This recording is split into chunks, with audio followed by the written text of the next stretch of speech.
할게요. 반갑습니다. 오늘은 4학년 수학교육 간담회입니다. 먼저 최근 교육 뉴스 간단하게 짚어드리겠습니다. 4학년 관점에서 중요할 것 같은 거 뽑았어요. 고교학점제가 현재 고1부터 적용되고 있습니다. 하지만 전면 실시는 아니에요. 고교학점제가 전면 실시되려면 내신 절대평가, 수능 절대평가 등등이 다 갖춰져야 되는데 그렇지 못해요. 특목고 자사고도 살아있고 내신도 상대평가고 수능은 반쯤은 상대평가예요. 그래서 지금 어색한 동거를 하고 있고 그 문제가 벌써 터지고 있습니다. 그래서 고교학점제 폐지하자 또는 수정하자는 뉴스가 나오고 있습니다. 교육부 장관이 최근에 임명되셨기 때문에 어떻게 될지 좀 더 지켜봐야 되는데 어느 정도 손은 볼 것 같아요. 하지만 근본적으로 고교학점제가 폐지될 것 같지는 않습니다. 다만 고교학점제와 어울리지 않는 내신 상대평가 수능 상대평가 이게 어떻게 될지는 정치적으로 결정될 것 같아요. 조금 더 봐야 알겠습니다. 지금 4학년이 대학 갈 때는 모르겠습니다. 지금 4학년들 대학 갈 때는 바뀐 교육과정이 적용될 가능성이 높아요. 그때는 고교학점제가 어떻게 될까요?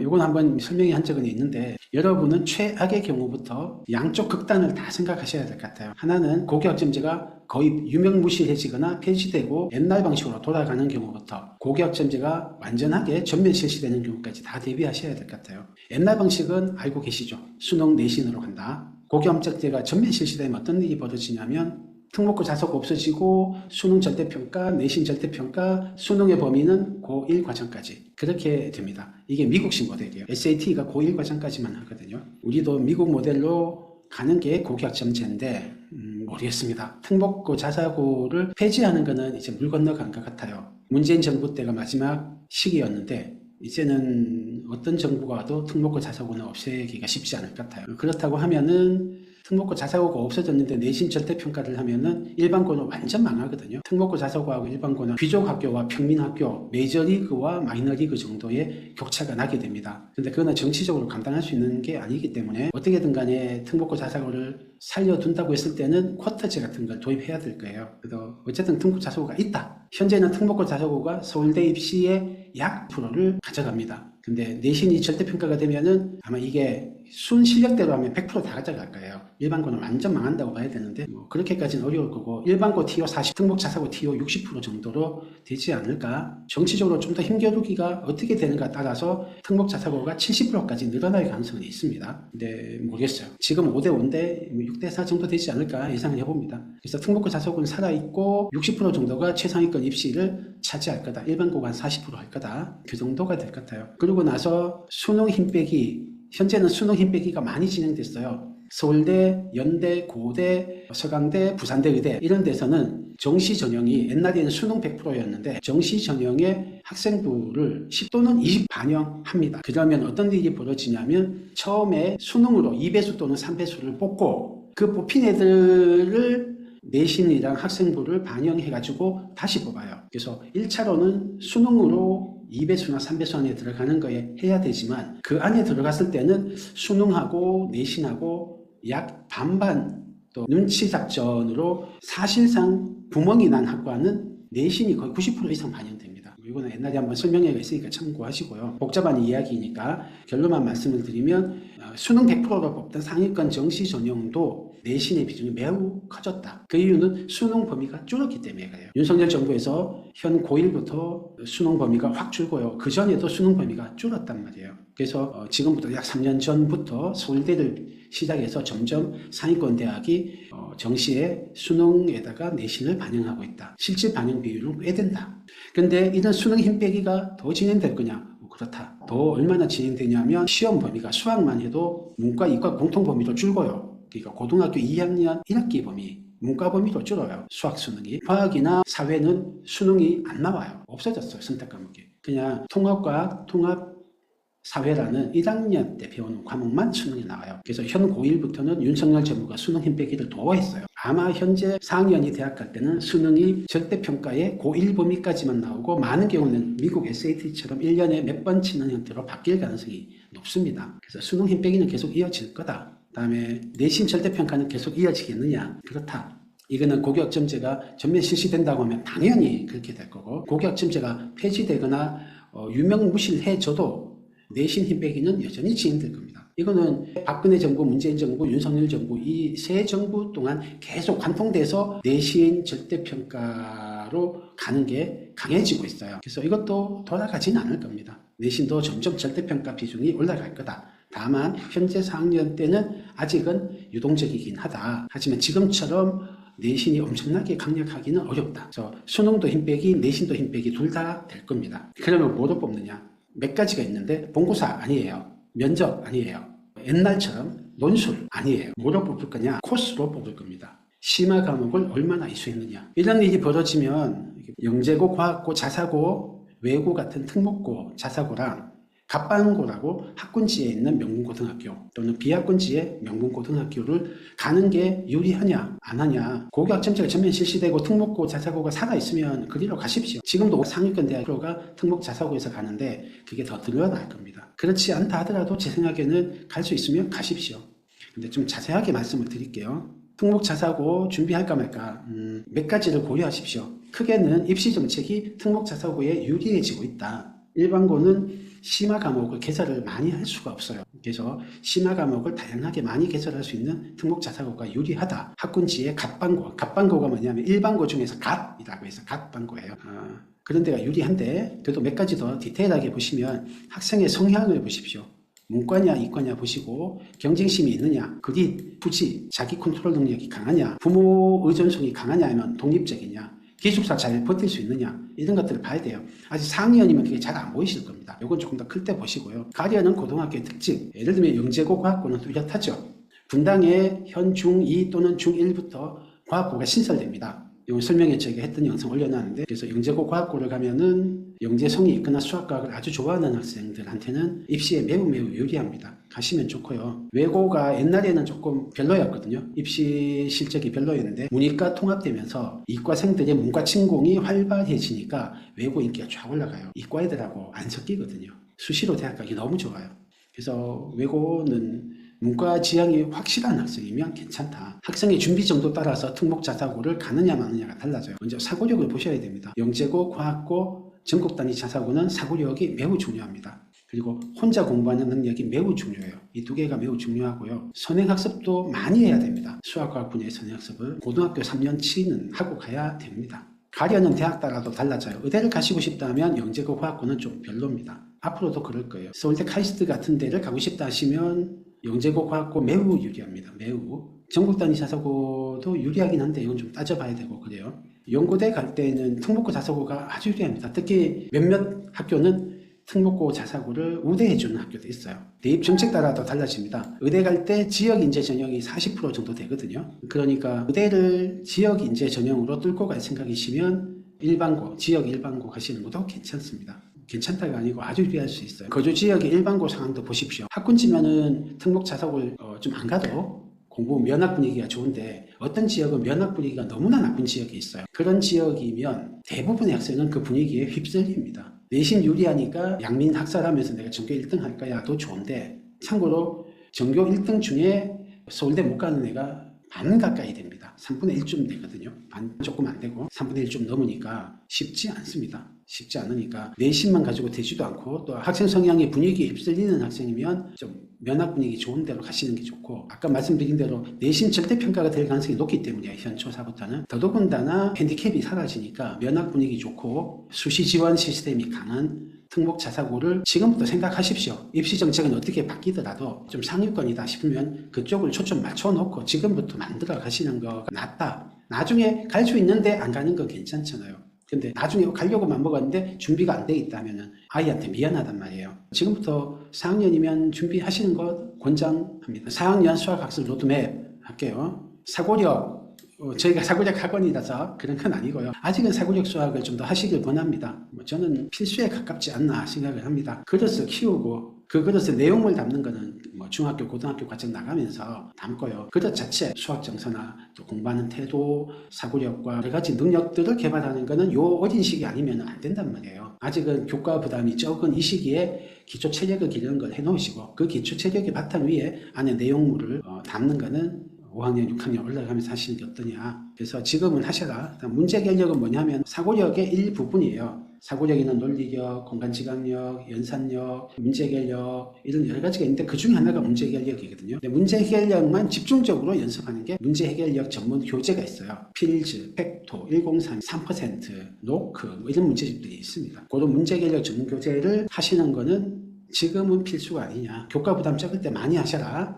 사고력 교재는 학원별로 전문 교재가 있습니다. 학원마다 또 특징이 있으니까 우리 아이와 맞는 거 골라보시고요. 문제개념 아까 말씀드린 이런 것들이 있고 심화 문제집, 교과 심화 문제집도 문제개념 개발합니다. 근데 효과가 더 높은 건 이런 창의적 문제개념 문제집들이 더 효과가 높습니다. 교과 수학 말씀드리면 상위 4등급입니다. 9등급제 하에서 1등급. 힘껏 최대한 극심화 선행을 하세요. 초등과정 같으면은 최상위를 하시고 중등과정 같으면 A급을 하시고 이것까지 하면서 힘껏 선행학습을 하십시오. 힘껏 할 수 있는 만큼. 무리하게 하라는 뜻은 아니에요. 구멍 없이 괴롭지 않게 할 수 있는 그런 한도 안에서는 최대한 하십시오. 그 다음에 2등급까지, 10%까지가 2등급이긴 한데 그냥 기억하기 좋게 10%를 끊었어요. 2, 3년 선행을 하세요. 지금부터 시작하십시오. 할 때 교재는 심화 문제집까지 좀 하십시오. 그리고 현행에는 극심화 A급까지 하셔도 돼요. 문제결력 문제집, 아까 팩토, 필즈 이런 것들 1031 같은 거 병행하면서 하십시오. 상위 10%에서 25%, 1, 2년 선행하시고 심화 문제집까지 하세요. 비슷합니다. 상위 25%, 중상위권 밑으로, 중하위권 언더는 선행을 아직은 많이 할 때 아닌 것 같아요. 4학년은. 한 5학년 정도부터 선행을 달리시면 되고 현행 심화하시고 문제결력 전문교재 하시고 배운 내용을 부모한테 설명하는 거를 하면 좋습니다. 선생님 놀이라고도 하는데 오늘 뭐 배웠니? 가르쳐줘. 이렇게 해서 말로 설명하게 하시면 되고 문제 푼 것도 어려울 거 도움받은 건 어떻게 풀었니? 라고 해서 설명하게 시키시면 좋습니다. 그러면 우리 애가 여기 몇 프로인지 어떻게 하냐? 전문가 상담을 받으시거나 HME, KMA 같은 전국 시험이 있어요. 상대평가가 나오는 그런 거 가지고 시험 쳐보시면 어느 정도 나옵니다. 전문가 상담하시길 권하고 모르겠으면 정답률 기준으로 70% 나오는 문제집 하시면 됩니다. 70% 나오는 문제집. 그 정도 난이도까지 하시면 적당하지 않나. 그러면 로드맵 짤 때 나이별로 이 뒤가 어떤지 좀 생각을 해보십시오. 초4면은 특목고 자사고 준비하는 학생은 이미 초3 때 시작했어야 돼요. 영재고 준비하는 애들은 초2 때도 하거든요. 근데 하여튼 초4에는 이미 시작해야 됩니다.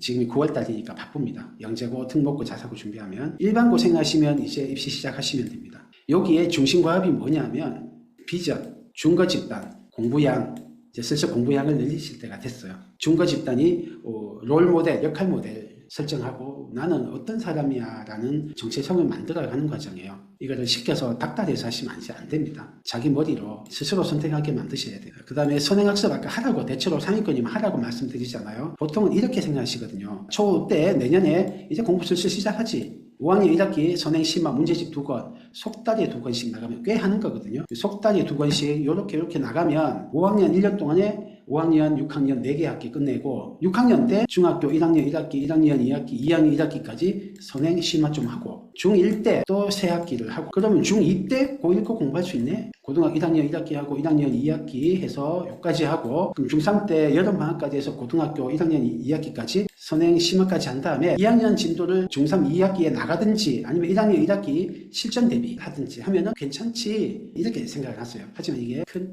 착각입니다. 왜 착각이냐? 현실은 어떻게 되냐면요. 쭉 요까지는 똑같아요. 요까지는 똑같은데 중학교 가면 중간고사, 기말고사가 있어요. 요즘은 중학교 1학년 때 1학기는 자유학기제라고 해서 중간기말이 없는데 중학교 1학년 2학기는 중간기말이 있어요. 2학년 되면은 중간기말이 있어요. 이런 중간기말 때 어디가 날아간단 말이에요. 조금씩. 그렇게 되고 나면은 진도가 어떻게 되냐면 1학년 1학기를 3학년 때 끝내게 돼 있어요. 중간기말을 계속 대비를 하면.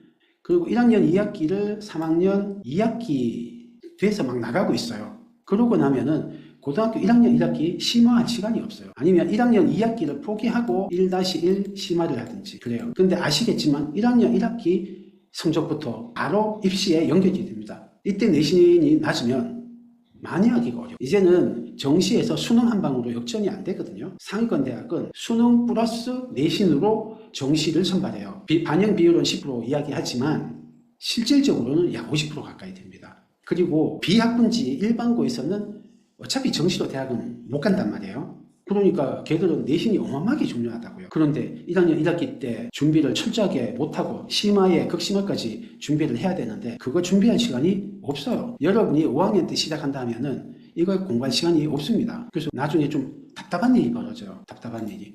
그럼 진로별로 어떻게 로드맵 짜시냐? 영재고 과학고 하면은 초등학교 5학년, 6학년에는 고등 들어가야 됩니다. 6학년 1학기 말까지는 끝나야 돼요. 중3께. 여름방학에는 고등을 들어가야 돼요. 이것도 좀 바빠요, 사실은. 그리고 완전 필수는 아닙니다만 KMO 하시는 게 뭐 준필수예요. 준필수. 저희 학원 출신들이 요번에 영재고 붙은 학생들이 몇 명이 있는데 그 중에는 KMO 과정 거쳤던 학생도 있고 안 거친 학생도 있어요. 그래서 맛은 대체로 봤어요. 대체로 보고 KMO 수상까지는 안 하더라도 맛은 좀 보고 그 다음에 영재고 준비해서 갔거든요. 그래서 준필수다. 자사고 이과 최상위 갈 거면 늦어도 중1 1학기에는 고등과정 중3께 끝나야 돼요.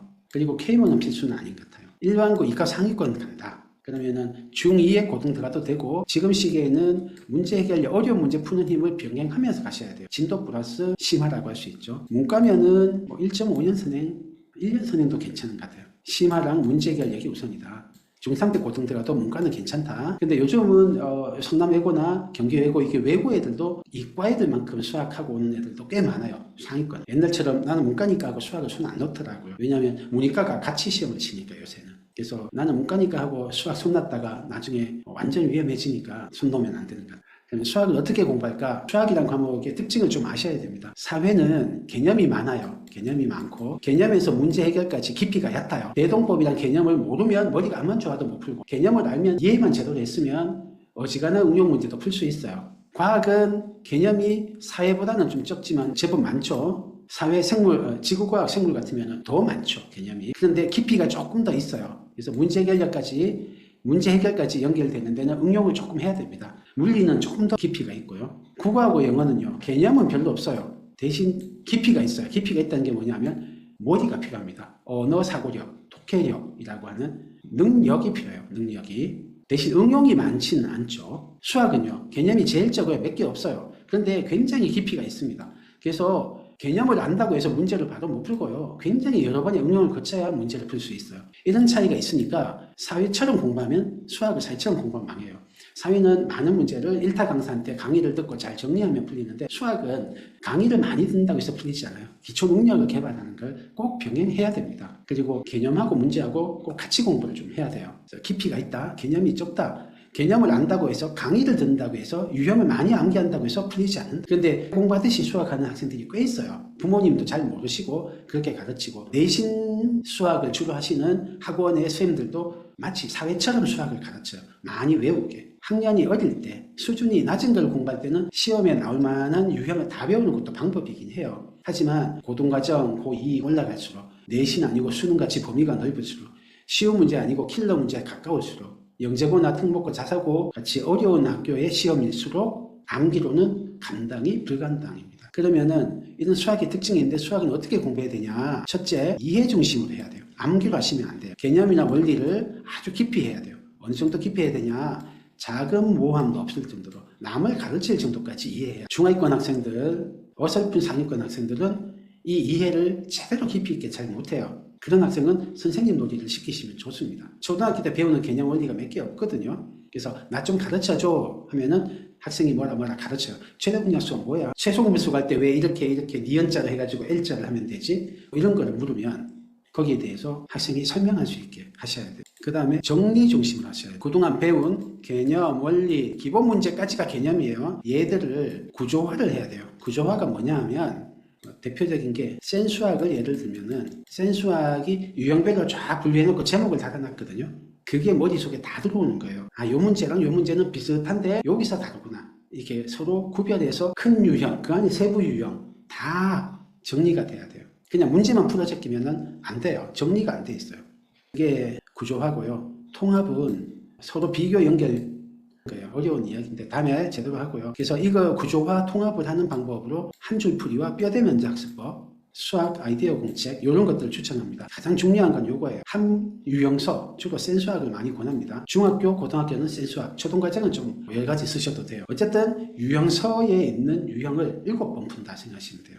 처음 3번은 틀리든 맞든 다 풀리기. 그 다음 3번은 틀린 것만 풀리기. 마지막 한 번은 대표 문제만 다 정리하기. 이런 식이에요. 오늘 저희 설명해 놓은 거 있으니까 참고하시고요. 그래서 정리하면서 다 풀어지기는 공부.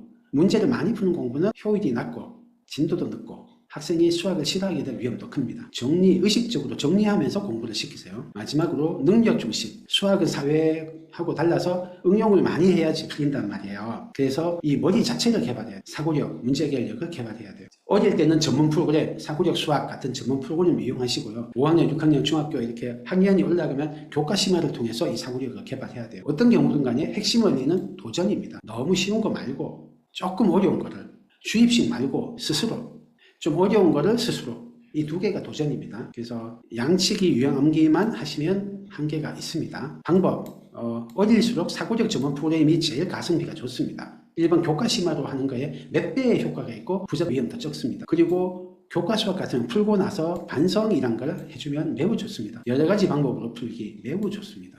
탐구는 집에서 하시긴 좀 어려워서 뺄게요. 아주 좋은 선생님 만나면 탐구를 시키십니다. 자, 아까 말씀드린 뼈대 면제학습법, 이게 뭐냐면요. 제가 이때까지 GTG 수학을 15년 운영하면서 한 8,000명을 채점을 했어요. 채점을 하고 학생들이 어떤 교재로 공부했냐 체크하게 돼 있거든요. 해보니까 어떤 사실을 알게 되냐면 학생이 초등과정을 공부했어요. 무슨 책으로 공부했나요? 했을 때 최상위 수학 체크되어 있으면 저는 벌써 이렇게 마음이 답답해져요. 왜 그러냐면 최상위 수학으로 공부한 애들 평균이 있잖아요. 평균이 62점 이 정도 60점 후반 그쯤 돼요. 그런데 응용까지만 공부했다 하는 애들이 있어요. 걔들이 평균이 약 10점이 더 높아요. 최상위 공부했다는 애들이 평균이 낮아요. 신기하죠? 최상위까지 했으면 더 문제 공부를 어려운 것도 했고 공부 양도 더 많았고 부모님 보기에도 머리가 좀 좋다 생각했을 건데 성적이 낮아요.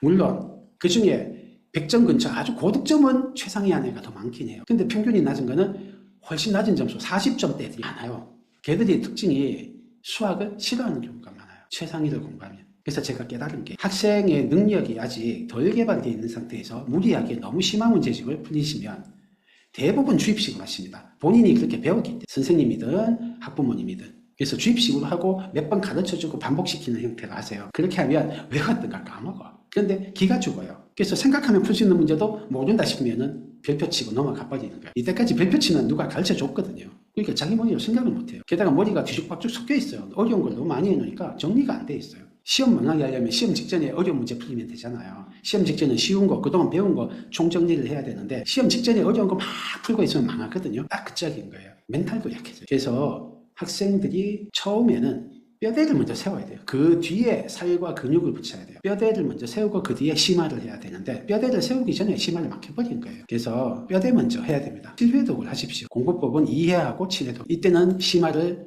자제를 해야 돼요. 응용까지만 해야 돼요. 그 다음이 그러면 그렇게 해서 상위권을 만들었어요. 상위 10% 근처를 만들 수 있거든요. 제가 해보면 7회독 학습법, 뼈대 먼저 학습법을 하면 공부량은 응용까지만 하니까 컴팩트 하거든요. 그런데 그거를 7회독을 공부하고 나면 2등급 하단 상위 10% 초반대까지 가죠. 3등급 상단. 이건 뭐 제가 많이 겪었습니다. 초등학생, 중학생, 고등학생 다 해당이 돼요. 그래서 2등급, 3등급 안정적으로 하고 2등급 들락날락, 2, 3등급 왔다 갔다 하는 수준까지 만들고 싶으시면 여러 번 심한 문제집 하지 말고 7회독만 하십시오. 근데 거기서 1등급 근처까지 올리고 싶다. 상위 4%까지 10%에서 4%로 올리고 싶다 하시면은 먼저 기본을 뼈대 먼저 한 다음에 피지컬 공부를 해야 돼요. 피지컬 공부가 뭐냐면 이때는 이제 심화 문제를 푸는 거예요. 그런데 한계가 있어. 혼자 20분 풀기 또는 10분 풀기 시간을 정해요. 거기까지만 해. 그리고 모르면 도움을 받아요. 답지 도움 받든 선생님 도움 받든. 뼈대 먼저 학습법 할 때는 10분도 아니고 1분 하고 모르면 바로 도움 받아야 돼요. 그때는 뼈대를 쌓는 게 목적이고 능력 개발이 목적이 아니거든요. 근데 피지컬 공부하는 단계 2등급에서 1등급까지 올라갈 때는 이제 능력을 개발해야 되니까 자기 피지컬을 길러야 돼요. 기초 체력을. 그래서 어릴 때는 사고력 수학으로 하고 좀 크면은 교과 심화로 하는데 10분만 하세요. 좀 어리면 10분만. 그리고 도움 받으면 한 줄 풀이라는 걸 받아야 돼요. 한 줄 풀이가 뭐냐면 그 풀이를 한 줄로 요약하는 거예요. 보통 공부 잘 가르치는 분은 가르쳐 준 다음에 문제를 다시 풀어라. 그 다음에 쌍둥이 문제로 풀어라. 그 다음에 약간 응용한 변형 문제 풀어라. 이렇게 하시거든요. 그런데 그것보다 더 좋은 게 물론 자기가 풀어야 돼요. 자기 손으로 풀긴 풀어야 되는데 풀고 나서 한 줄로 그 풀이를 요약하는 걸 해야 돼요. 이게 그냥 푼 거는 또 까먹고 풀긴 풀어서 기억은 해도 다른데 활용을 못해요. 근데 한 줄 풀이를 단 거는 활용이 됩니다. 문제를 압축하는 거예요. 문제의 본질을 뽑아내는 거예요. 문제의 구조를 파악하는 거예요. 그게 한 줄 풀이입니다. 한 줄 풀이가 뭐냐? 옛날에 정석 공부하신 분은 아실 거예요. 기본 문제 또는 필수 예제가 밑에 정석 빨간 글씨로 해서 쫙 써놓은 게 있어요. 그게 한 줄 풀이입니다.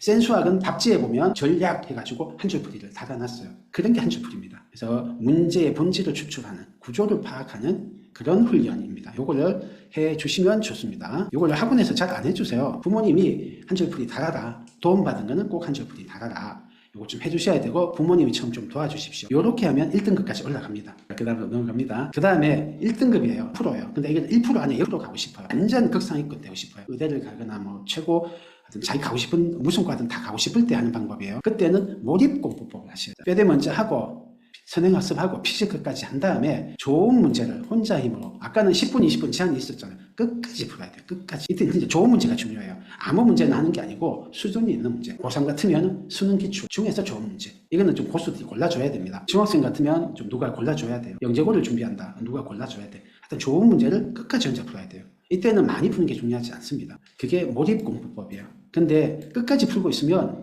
시간이 아까워서 마음이 급해져요. 오늘 예를 들면 진도를 이만큼 나가야 되는데 한 문제 가지고 2시간이 걸렸어. 마음이 급해져서 이게 진짜 안 돼요. 그럴 때 할 수 있는 방법이 요거예요. 창안한 방법입니다. 포스트잇 몰입법이에요. 뭐냐면요. 우리가 통시간을 몰입하고 있으면 머리가 아파요. 마음이 조급해지기 때문에. 그래서 깊이 몰입이 안 돼요. 마음만 바빠지고 머리가 빠개지는 것 같고 답답하고 그래요. 그럴 때 시간을 정해요. 하루 30분만 한다. 30분 하다 안 되면 포스트잇에 그 문제를 써요. 그리고 이 문제를 들고 다니면서 자토지 시간에 푸는 거예요. 답지는 안 봐. 안 보기는 안 보는데 이제 이거는 내가 짜투리 시간에 풀 거야 하는 문제가 되는 거예요. 그래서 화장실 갔다 가는 시간, 차 타고 왔다 갔다 하는 시간, 밥 먹는 시간 이런 짜투리 시간에 하면은 마음이 안 급해요. 어차피 버려지는 시간이니까 마음이 안 급한데 한 문제만 들고 왔다 갔다 하다 보면 나중에 이 문제가 외워져요. 포스트잇도 필요 없어지거든요. 그렇게 되면 자면서 문제가 풀려요. 해보면 그래요. 그래서 깰 때 풀리거나 멍하게 있을 때 풀리거나 샤워할 때 풀리거나 그렇게 좀 느슨해질 때 탁 풀려요. 해보면 경험합니다. 이건 해본 사람은 합니다. 이렇게 포스트잇 몰입법을 쓰시면 마음 편하게 깊이 몰입할 수 있습니다. 반성공부법. 반성공부법 뭐냐면 이런 식이에요. 하나의 문제를 여러 가지 방법으로 푸는 거예요. 이거 제가 경험하는 방법이요. 이제 서용고 나온 학생을 제가 가르쳤어요. 이제 고3인데, 고3 아니고 재수생인데 반수하는 애예요. 그래서 걔가 반수하고는 9월달 가니까 6월달에 저하고 공부했어요. 6, 7, 8 석 달을 공부하는데 제 지인 딸내미라서 제가 가르쳐줬어요. 제 고3 때 3등급 했어요. 상위 한 20 몇 프로 하는 학생이죠. 아주 잘하지도 않고 또 아주 못하지도 않은 학생이었어요. 이제 그 학생이 공부를 안 한 건 아니니까 기출문제를 다 아는데 얘가 7개년 기출문제집을 샀어요. 작죠. 수능 기출만 했어요. 모의고사는 안 했어요. 문제가 아주 많지는 않거든요. 7년치. 자, 너하고 나하고 석 달 동안에 이 문제집을 풀자. 선생님 저 기출문제 다 했는데요. 알아. 근데 이번에 우리가 기출문제를 무조건 2가지 이상의 방법으로 풀 거야. 그렇게 해서 하니까 얘가 선생님 저 이 풀이 기억나요? 하는 거예요. 그래 그거 말고 답지에 있는 방법 말고 다른 방법을 해봐. 생각이 안 나요. 이게 이 방법밖에 없지 않아요? 같이 해보자 해가지고 저도 같이 풀면서 했어요. 그래서 답지에 없는 제2, 제3의 풀이를 같이 연구해서 풀었어요. 처음엔 잘 안 됐죠. 특히 2점짜리 쉬운 거는 정말 다른 풀이가 잘 없거든요. 뻔한 문제라. 근데 하여튼 뭐 어쨌든 쥐어짰었어요. 그렇게 해서 7년치를 석 달 동안에 적어도 2가지 이상, 많을 때는 3가지, 4가지 방법을 찾았어요. 그렇게 공부하고 그 학생이 반수하고 1등급. 그것도 높은 1등급 했어요. 그래서 고려대 갔어요. 그러면은 머리가 좋아져요. 이 반성 공부법을 하면. 그러면 그 다음 이야기는 어떻게 하면 우리 아이들 이런 로드맵 좋아. 다 좋은데 애가 해야 말이지. 공부 욕심이 없는데 어떡하죠? 그래서 저희가 권해드리는 건 수학 좋아하게 만드십시오. 어떻게 공부를 좋아해요? 그래서 저희가 수학 정서를 좋게 만드는 방법 몇 가지 알려드릴게요. 첫 번째, 망치는 3대 악당을 아셔야 됩니다. 첫 번째, 좁은 의미의 수학. 뭐냐면 지식 위주의 수학. 빠르고 정확하게 뭔가를 한다. 수학이란 거는 개념, 원리, 유형 이거 잘 외우고 정확하게 하는 거야. 그런 수학이에요. 근데 넓은 의미의 수학, 깊이 생각해서 뭔가를 탐구하고 해결하는 거가 다 수학인 거예요. 배우는 것만이 아니고 내가 어디 쓰는 거가 수학이에요. 두 번째, 결과 위주 평가. 100점이니 맞았니 틀렸니 이거 위주로 하면 마음이 오그라들어요. 맞나 틀리나만 신경을 쓰게 돼요. 그런데 과정 위주의 평가를 받으면 성적이 좀 나쁠 수는 있죠. 근데 네가 최선을 다했니?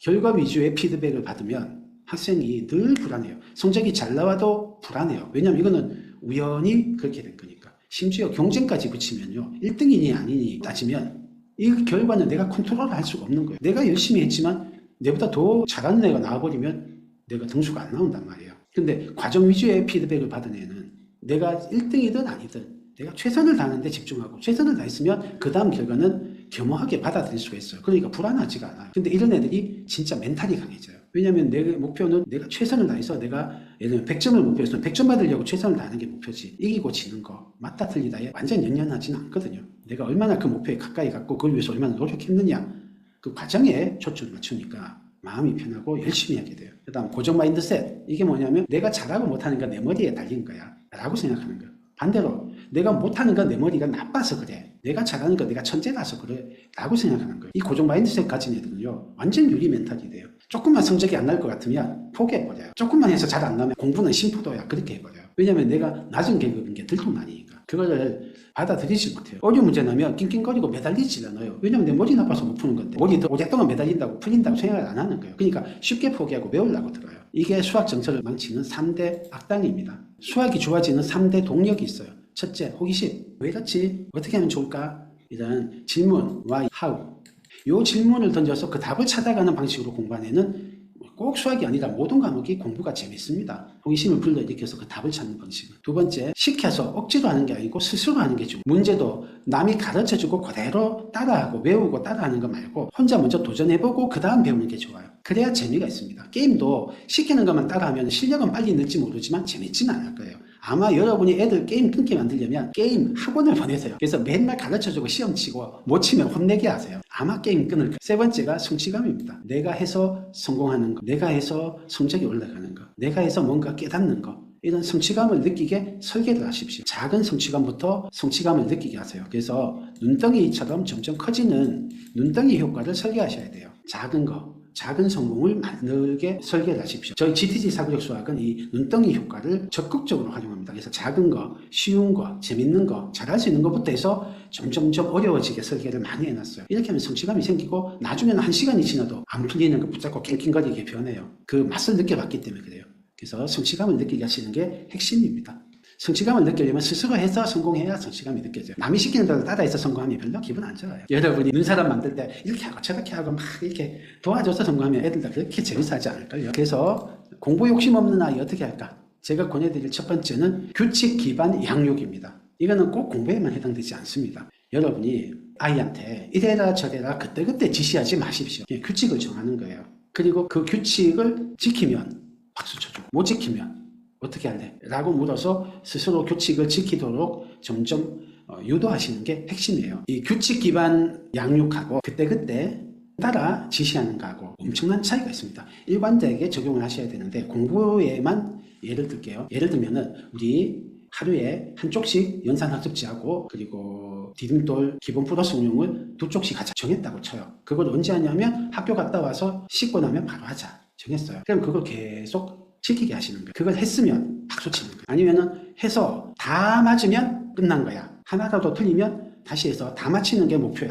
하여튼 이런 규칙을 정하시는 거예요. 그래서 그 규칙을 지키면 바로 긍정적 피드백을 하십시오. 어떻게 하냐? 제일 좋은 방법은 플래너나 이런 상황판 같은 걸 만들어서 했다 안 했다 체크하게 하세요. 연산학습지 동그라미, 세쪽 동그라미. 순서로 해도 돼요. 하여튼 자기가 동그라미 일을 하는 거가 동기부여가 돼요. 아니면 부모님이 오늘 했다. 이렇게 써주셔도 되고 그 칭찬 기록장이라고 하거든요. 그래서 자기가 플래너에 기록해도 되고 꽝 찍어줘도 되고 잘했어요 도전 찍어줘도 되고 하여튼 요걸 아예 시스템으로 만드십시오. 한 번만에 끝나는 게 아니고 할 때마다 계속 바로 피드백을 주셔야 돼요. 나중에 모았다가 한 권이 끝나고 시험 쳐서 100점 맞으면 뭐 사주고 이게 아니고 작게 나중에 큰 칭찬보다 지금 작게 바로 인정을 해주시는 게 중요해요. 규칙을 어기면 어길 수 있죠. 처음엔 잘 안 돼요.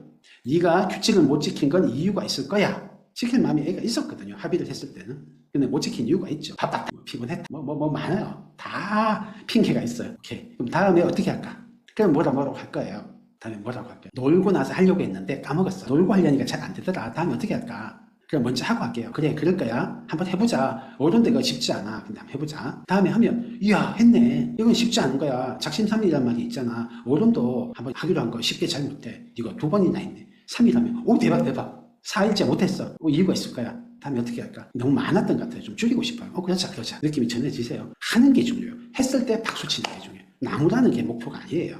우리는 도장 찍어주려고, 잘했어요, 박수 쳐주려고 이 규칙 기반 양육을 하는 거예요. 처음에 작아도 돼요. 작아야 좋아요. 지키는 게 중요하거든요. 꾸준하게. 하다 보면 조금씩 늘어납니다. 작게 시작을 하세요. 작게. 지킬 수 있게. 돌고래가 점프한단 말이에요. 온갖 묘기를 부릴 때 처음부터 뭐 그 복잡한 동작을 목표로 안 해요. 아주 작은 것부터 해요. 줄 위로 지나가게 해요. 그냥 물 위에서 줄 위로 지나가게. 물 밑에 한참 밑에 줄을 둬요. 그 위로만 지나가면 돼요. 그러다 줄을 조금씩 올려요. 나중에는 줄이 물 위로 올라가는데 점프하는 거거든요.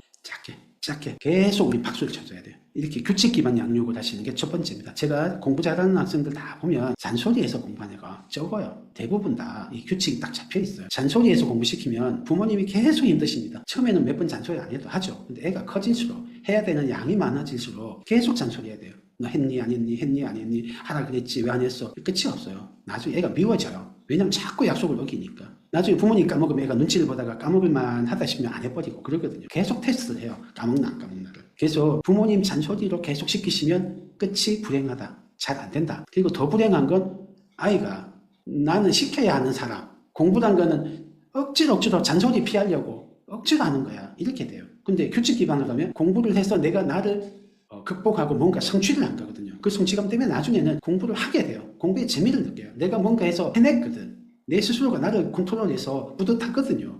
그래서 재밌어요. 억지로 하는 게 아니에요. 부모 잔소리 때문에 직장 상사한테 혼안 날라고 억지로 하는 게 아니에요. 내가 재밌어야 하는 공부가. 이게 규칙 기반 양육. 공부 욕심 없는 아이는 없어요. 부모한테 칭찬 듣고 친구들한테 인정받는데 왜 공부 욕심이 없겠어요. 다만 다른 거가 재밌는 게 많죠. 내가 나를 컨트롤해서 성공해본 그 재미를 몰라서 그렇죠.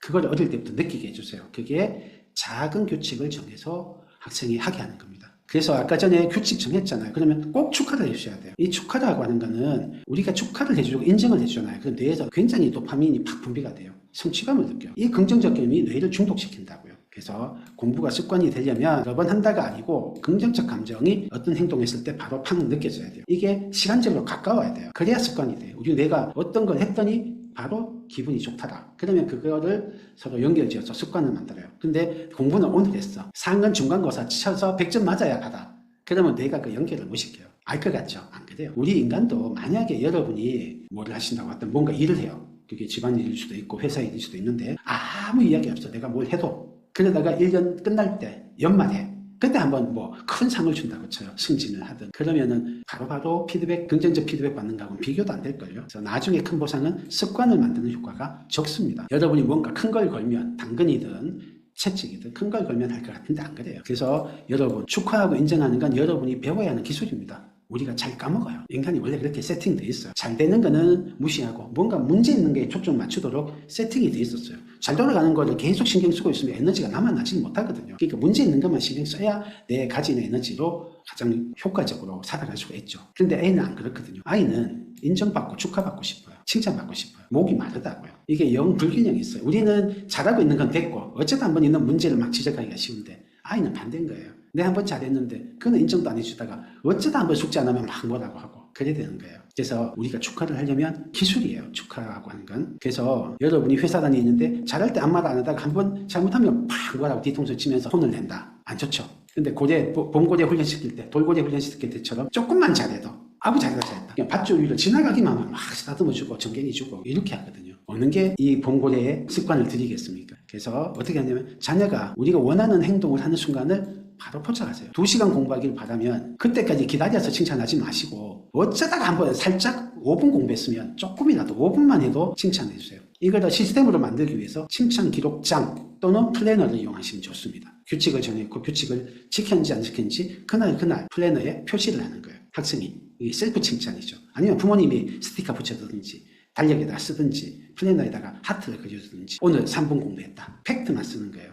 그렇게 하면서 점점 성취감이 쌓여서 신바람이 납니다. 신바람이 나니까 더하니까 또 더 큰 인정이 있고 그렇게 해서 선순환이 돼요. 우리는 문제점은 횃불처럼 크게 보게 돼 있어요. 하지만 성과는 잘하고 있는 거는 반딧불처럼 작게 보게 돼 있어요. 우리 본성이 그래요. 이 본성을 이기려면 칭찬 기록장이나 플래너 같은 거를 시스템을 이용하시고 우리가 아예 명심을 해야 돼요. 나는 애를 키우는 게 아니고 범고래를 키우고 있다. 내가 애 공부시키는 게 아니고 범고래를 공부시키고 있다. 범고래 막 5톤씩 되고 이빨이 이렇게 무섭잖아요. 우리가 혼내가지고 잔소리 시켜가지고 얘 훈련 못 시켜요. 잡아먹죠. 그러니까 애라고 만만하다고 하지 마시고 사육사가 됐다 생각하시고 조련사다 생각하시고 봉고리한테 묘기를 학습시킨다 생각하시고 한번 해보십시오. 그러면 좀 달라질 겁니다. 긴 여행에는 많은 망고가 필요합니다. 망고를 줘가면서 하자고요. 자, 집에서 하시기 어려울 때 학원을 이용하시는 것도 방법입니다. 저희 학원은 학생들이 즐겁게 공부하도록 또 공부가 습관이 되도록 하는 전문 기관이에요. 전문가들이 모였죠. 이런데 위탁 교육을 하시면 부모님 힘이 좀 덜 들고 꾸준하게 하는 그런 효과가 있죠. 그냥 집에서 하시면 꾸준하기가 쉽지 않잖아요. 뭐 잘하시는 분은 집에서 하십시오. 집에도 되는 식이에요. 반이 저희가 4Y1, 4Y2, 4Y3 세 반이 있습니다. 그리고 개별 진도반이 따로 있어요. 개별 진도반은 진도가 특별히 정해지지 않고 학생 진도에 맞춰 있습니다. 4Y1은요 3학년 1학기 하고 있습니다. 심화는 2학년 2학기. 요 반은 KMO하고 영재고를 생각합니다. 아마 이 반에 많은 학생이 영재고 갈 거로 예상을 하고 있습니다. 저희가 어떤 기수는 중1 때까지 저희가 영재센터에서 중1 때까지 KMO 어쩌다가 중2 학생까지 KMO나 영재고 준비를 하는데요. 저희 KMO를 하거나 했던 학생들이 중1 때까지 한 학생은 많이 가는 것 같아요. 거의 다 가는 것 같아요. 거의 다. 막판에 중3 때는 저희가 중등부가 없으니까 딴 학원 가서 준비하긴 하는데 영재고를 많이 가는 것 같아요. 올해는 저희가 중2 학생이 3명이 나왔어요. 영재고를. 4Y2는 2학년 1학기 준비하고 있습니다. 이 학생들도 영재고 준비하고요. 그 다음에 자사고, 전국 단위 자사고, 외대부고나 그런 데도 준비하고 있습니다. 낙생고 같은 갑반고도 갈 수 있죠. 이건 전략적으로 갈 거예요. 4Y 3반, 지금 1학년 1학기 하고 있습니다. 이 학생들도 충분히 자기가 원하는 대학, 원하는 과를 다 목표로 하고 있습니다. 고등학교는 갑반고를 주로 목표하고요. 일부 학생은 자사고까지 목표하고 있을 겁니다. 여기는 좀 넘나드는 것 같아요. 궁금하신 분은 저희한테 문의 주시면 안내해 드리겠습니다. 마지막으로 최상위권 부모의 공통점, 제가 관찰했던 공통점 말씀을 드릴게요. 일단 교육에 대한 열의가 있으세요. 바쁘시면 바쁘신 대로 그래도 교육을 중요하게 생각하세요. 오늘 여기 오신 분은 열의가 있는 분이에요. 이 밤에, 그것도 월요일 밤에 와서 1시간 가까이 듣고 계시니까 오늘 오신 분은 합격입니다. 두 번째, 국어가 가장 중요한 걸 알고, 특히 어릴수록 국어 매우 중요합니다. 국어라고 해도 되고 독해력, 이해력, 언어사고력 여러 가지로 부를 수 있는데요. 비판적 독해력 여러 가지 이름이 있어요. 이 읽고 이해학 그리고 그거를 자기 거로 만드는 이 힘은 학습의 한 80% 차지하는 것 같아요. 수학 학습의 80%는 다릅니다. 수학이 국어하고 똑같지는 않아요. 많은 비중을 차지해요. 1% 안에 들어가려면 국어만 가지고는 안 되긴 하는데 4% 안에 살짝 어렵긴 하지만 거의 1등급 근처까지는 국어만 해도 됩니다. 그 다음에 학부모님 본인이 뭔가를 꾸준히 열심히 하세요. 그게 직장생활일 수도 있고 가정일일 수도 있고 취미일 수도 있고 하여튼 뭔가 본인이 꾸준히 열심히 하는 게 있어요. 이게 공통점입니다. 아이 교육에 얼마나 많이 에너지를 투자하는가는 아니에요. 어떤 분은 부부가 직장 밥하고 직장 마음이에요. 두 분 다 맞벌이라 너무 바빠요. 그런데 애들이 잘 되는 최상위권 되는 경우도 봤거든요. 근데 그래서 아이에게 얼마나 많은 시간을 투자하느냐는 공통점이 아니에요. 근데 학부모님이 뭔가 꾸준히 열심히 한다는 공통점이 있어요. 마지막으로 가장 중요한 공통점입니다. 아이를 잘 알고 깊이 공감하더라고요. 이거는 100이면 100 되는 것 같아요. 아이를 잘 아세요. 특징은. 그 현재 상황을 잘 아세요. 그래서 딱딱 필요한 교육을 시켜요. 저희 이번에 영재고 간 학생 중에 한 명이 중1 때 KMO 공부할 때, 6학년 때 KMO 공부할 때 좀 하다가 안 한다 하더라고요.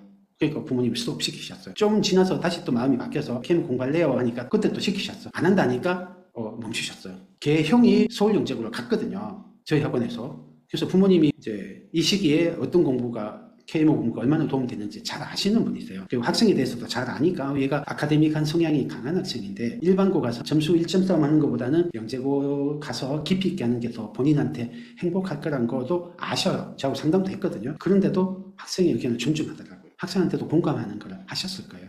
그러니까 부모님이 지혜로우신 게 과학은 얘가 수학만큼 부담스러워하지 않았거든요. 그러니까 과학은 영재고 준비가 될 만큼은 어느 정도 계속 꾸준하게 가져가신 거예요. 공부량도 수학만큼 안 많다고요. 그래서 수학은 그냥 교과 진도만 나가는 선에서 하고 계셨어요. 그러다가 2학년 넘어가서 2학기 때 영재고 준비하고 싶어요. 학생 입에서 이야기가 나왔나 봐요. 그래, 그러면 하자 해서 옛날에 KMO 공부를 잠깐이라도 해놓은 거 있고 교과 진도 나가놨고 과학이 어느 정도 돼 있으니까 짧게 공부했는데 남들이 1년 공부할 때 그만큼 안 했어요. 그런데 이번에 영재고 갔거든요. 이게 학생이 안 한다고 할 때 부모님이 충분히 대화를 하신 다음에 깊이 이해를 하고 공감을 해주신 거예요. 그러니까 나중에 공부 싶다는 마음이 생겼을 때 스스로 하는 거예요. 근데 억지로 막 시켰으면 벌써 파탄이 났을 거예요. 안 해버리고 그냥 자기 고집 부리고 영재고 다시 안 돌아왔을 거예요. 아니면 억지로 시켜서도 결과는 안 나왔을 거예요. 이거는 제가 한두 번 보는 게 아닙니다. 많이 봅니다. 그래서 이게 최상위권 부모님의 공통점이에요. 자, 좋아하는 것은 힘이 있다. 당신이 배를 만들고 싶다면 사람들에게 목조를 모으게 하고 일을 지시하고 일감을 나눠주지 말라. 대신 그들에게 저 넓고 끝없는 바다에 대한 동경심을 키워줘라. 이제 4학년 사춘기가 어른하는 나이가 됐거든요. 저희 딸이 5학년 초에 사춘기 오더라고요. 제 예상보다 1년 가까이 빨리 와서 공부 엉덩이 만들 기회를 놓쳤어요. 뭐 이랬든 저랬든 여러분이 엉덩이까지 만들어주면 최고죠. 하지만 더 중요한 거는 공부할 마음, 요 수학 정석, 공부 정석, 그 다음 난 할 수 있다, 나를 컨트롤하는 성취감, 이런 것들을 맛보여 주시는 게 매우 중요한 시기 같습니다. 예, 긴 시간 감사합니다. 땡땡이도 다른 곳에서 열심히 공부하고 있습니다. 반가운 소식이네요. 어릴 적부터 다닌 첫 수학학원이 GTG여서 지금도 생각나고 그때 배움이 4학년 생활에 도움이 있답니다. 건강하게 지내시길 바랄게요. 감사합니다. 이렇게 잊지 않고 찾아주시고 덕담도 해주시니까 힘이 나고 좋습니다. 감사합니다. 안녕하세요, 원장님. 저도 오랜만에 원장님 감사히 잘 들었습니다. 찾아주셔서 감사합니다. TG 선생님들께서 잘 가르쳐 주신 덕에 땡땡이 어디 심화반, 이야, 열심히 잘하고 교육청 영재교육원 잘 다니고 있습니다. 반갑네요. TG는 늘 마음의 고향 같아요. 또 뵙기를 바랍니다. 감사합니다. 아유, 제가 감사하죠. 반갑네요. 둘 다 참 들어가기 어려운 곳이고 남들 선망하는 곳인데 잘 됐네요. 그리고 힘든 건데 둘 다 하기 열심히 한다니까 반갑습니다. 응원합니다. 안녕하세요.